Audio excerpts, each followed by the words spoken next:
మనం ఎంత విలువైన వారం అంటే యేసయ్య చివరి రక్త బొట్టు వరకు మన కొరకు కార్చారు. పరిశుద్ధమైన రక్తము మన కొరకు చిందించబడింది. యేసయ్య దేహం అంతా కూడా చీల్చివేయబడింది.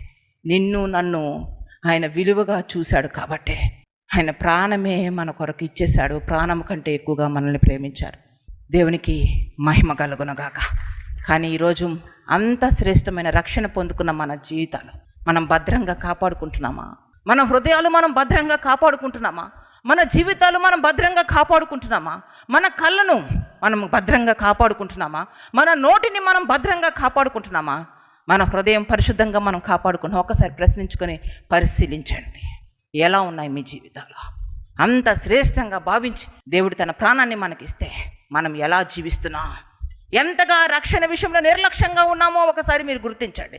విలువగా ఎంచిన యేసయ్యని ప్రేమించకుండా ఈరోజు దౌర్భాగ్యమైనవి, నీచమైనవి, వ్యర్థమైన వాటి మీద మనసు పెట్టి వాటిని ప్రేమిస్తున్నావు. ఇది నీకు తగునా?